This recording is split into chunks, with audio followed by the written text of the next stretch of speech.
Hello. I am pretty much wore out. It's 0150. Is that correct? Let me check.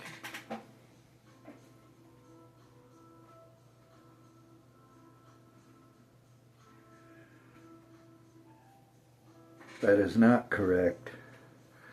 I forgot that there was a power failure, apparently just a brief one, but it boinked all the digital clocks and I haven't reset the microwave.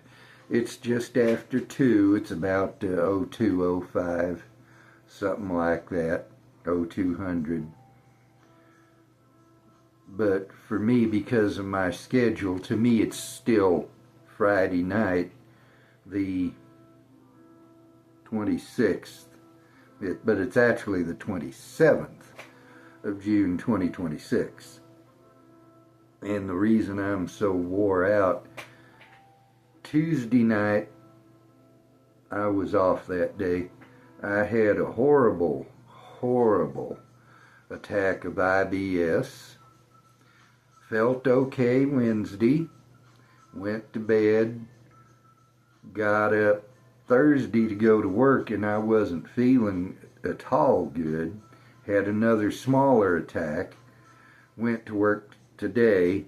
For me, it's still today, Friday. No energy, weak as a kitten, and I stayed the full shift, so it wore me out. This is a sipping and talking video, and what we're going to be talking about, what I'm going to be talking about, you may be going,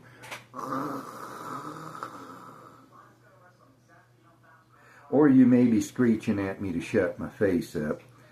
But what I'm going to be talking about is Knob Creek 12-year-old bourbon whiskey. I've said it before, I'll say it again, don't ever talk like bourbon and whiskey are two separate things. That's like talking like scotch and whiskey are two separate things. Or rye and whiskey are two separate things. No. Rye, scotch, and bourbon are three different kinds of whiskey. And if you don't believe me, look at the label. What does it say? It says Kentucky Straight Bourbon Whiskey. Okay. And I have taken to doing this to pour, but for this I'm going to revert to what I had been doing and pour with the glass on the platform.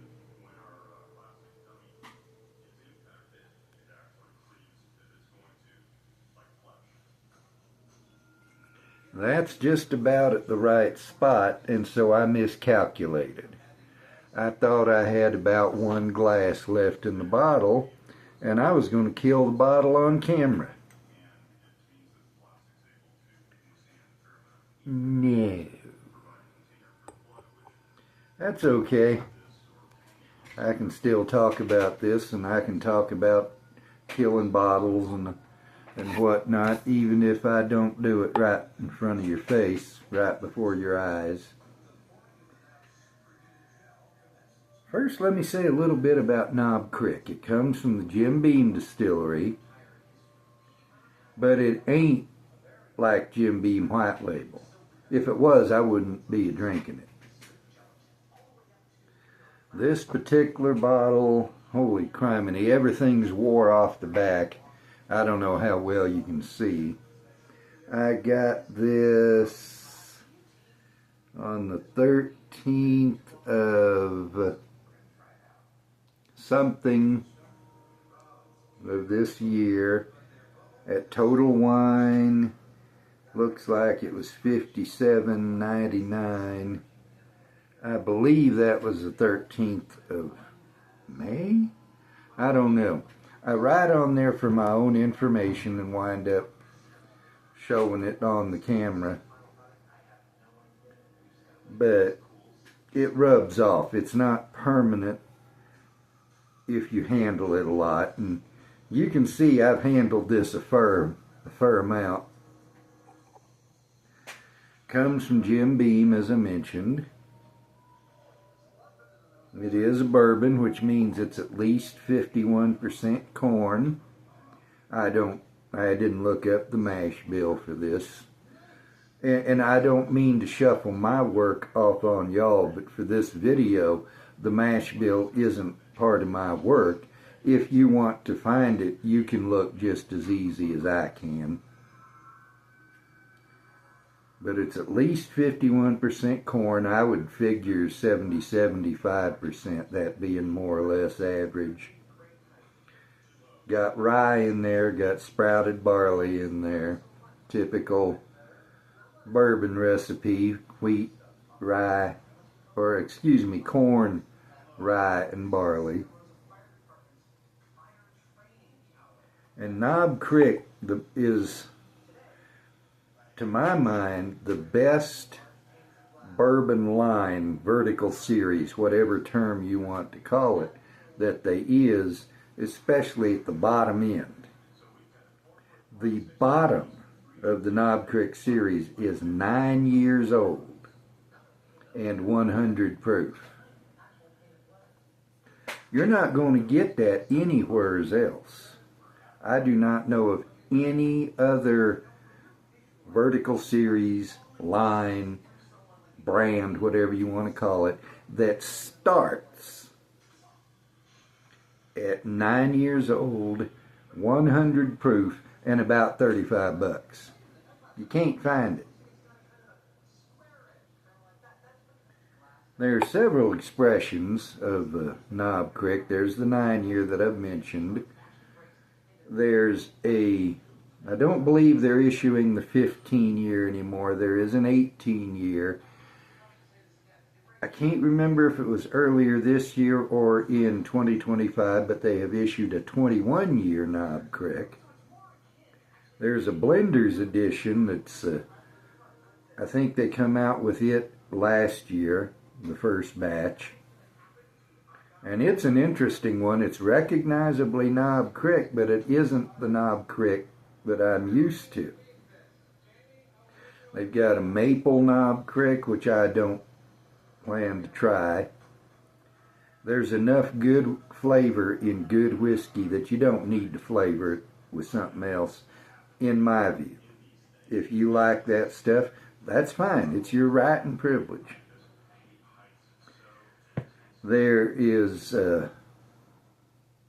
they've got a reserve, I think they call it. They've got a select.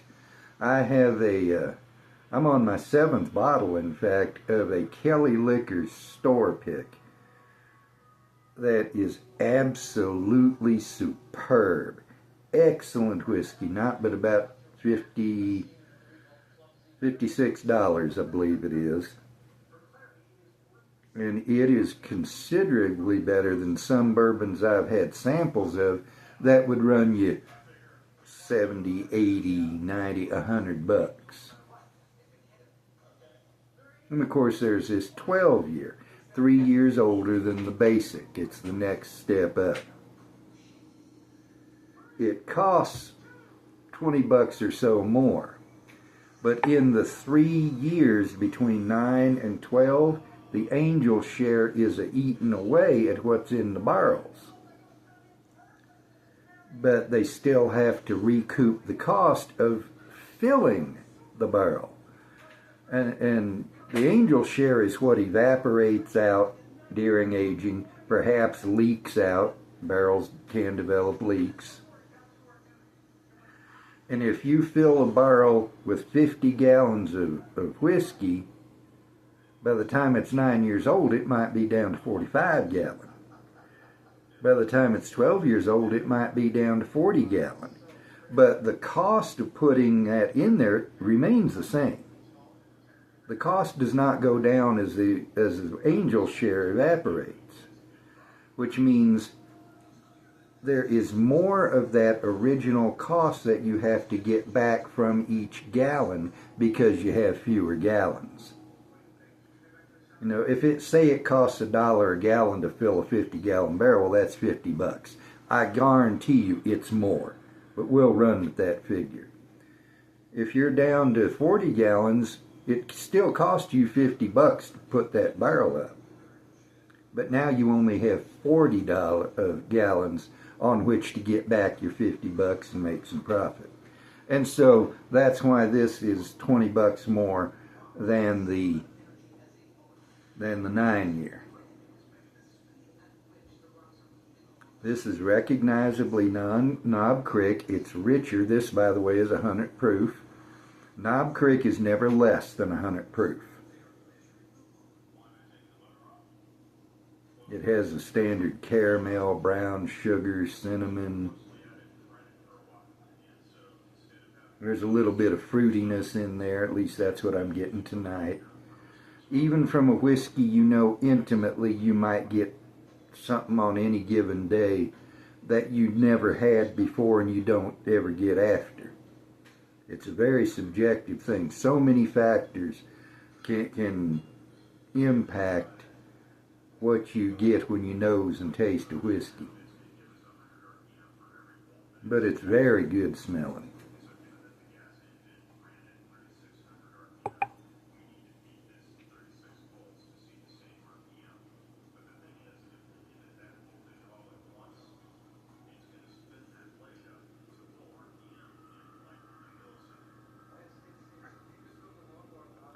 Sweet and spicy. If I had to characterize it in one phrase, it would be sweet and spicy. I'm getting everything on the palate that I got on the nose, plus some spice. Not just cinnamon there. There seemed to be maybe some red pepper in there. That might come from the barrel. It might come from the rye and the mash bill. I don't get from rye what everybody else gets. I don't get from wheat what everybody else gets. I'm an odd duck. Quack. Does ducks quack echo?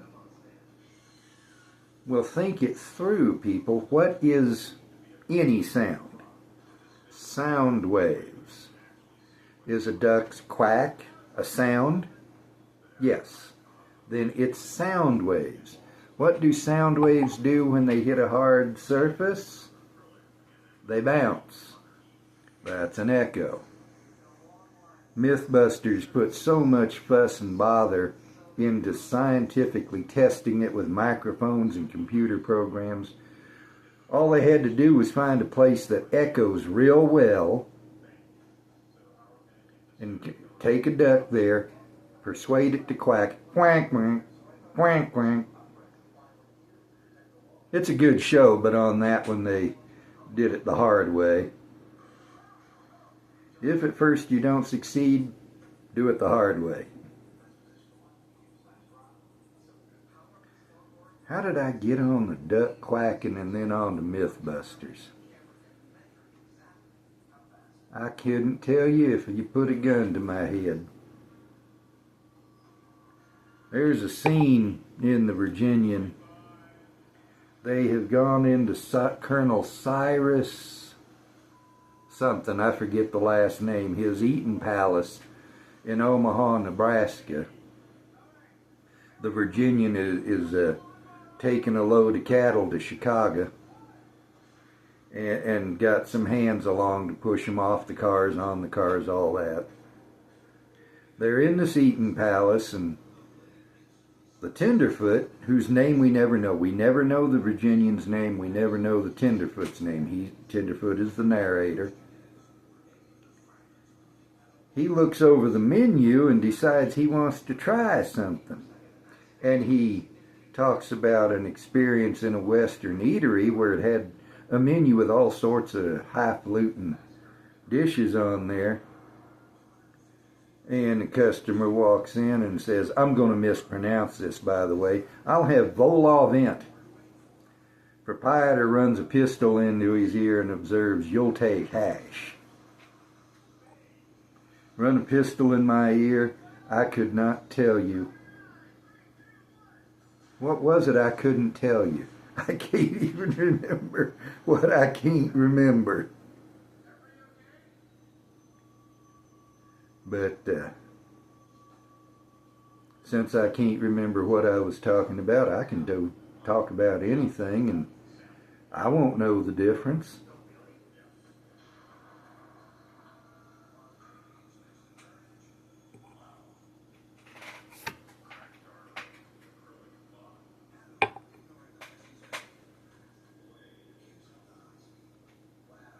I like that click when the glass sits down on this marble slab. The bottle would do it too, except I have what I call the platform. I set the camera on it, I set the bottle on it so you can see me and the bottle better. And I have upgraded the platform so that you can see the bottle even better. It's crowding me a little, I can see on the screen, but y'all probably think that's even better. You know, there's some folks you look at, you look at the screen and say, I can't see, move, get out the way, I want to see him. You see me on the screen, you say, come on, move, get in the way, I don't want to see him. Now, if you're watching the video, and especially if you watched others of my videos and have subscribed to this channel, which there are 86 of y'all subscribers, by the way. It's held steady a week or two. If you're doing that, if you have done that, then A, you're gluttons for punishment. But B, obviously you find something about what I do and how I do it that appeals to you. I'm sure I don't appeal to these young urban types with the styled hair and the goatees that ain't much longer than Sonny Crockett's stubble, and who talk a million miles an hour and chop their vowels off so short they're hardly there, and who turn terminal D's into T's so that instead of finished you have finished, or instead of terminated you have terminated. You know, I'm not appealing to folks like that. I know it. I might could, but I ain't gonna. I'm appealing to people who take me as I am, which ain't nothing special. Y'all can hear that just by the way I talk, by the way I look. And the niche I'm trying to fill, and apparently having some slight success, is people who are new to whiskey, don't know much if anything about it, and want information in one place. That's the whole reason this channel exists, because I couldn't find that information in one place. And I've expanded into other things, these sipping and talking videos, which are just me babbling away. I've got whiskey reviews, and then I've got the whiskey basics, which is the heart and soul of this channel. If I have to get rid of everything else, I will. If I have to get rid of that, I'm going to fight it. But y'all are putting up with me. I've said this before, I stole it from Casey Allen of Beautiful Bourbon. And by the way, go watch KC. Subscribe to Beautiful Bourbon. Subscribe to Stephen Whiskey with Josh and Aaron. Subscribe to SLB Drinks. That's Sierra Lima Bravo Drinks with Kurt and Trenton. A little lower on my hierarchy, subscribe to Bourbon Real Talk with Randy Sullivan. That's not one of my tip-top favorite channels, but he does provide some good information. Who else would I recommend? There was one guy who I really liked, and then he just disappeared from YouTube. I'm not subscribed to a whole lot of whiskey channels. I believe that's about it, come to think of it. But I stole this from KC because it's true. You could be doing anything else, and yet you're watching this video. Maybe you do watch all my videos. You know, that means something to me, because I know I'm nothing special. I know this channel ain't no world beater.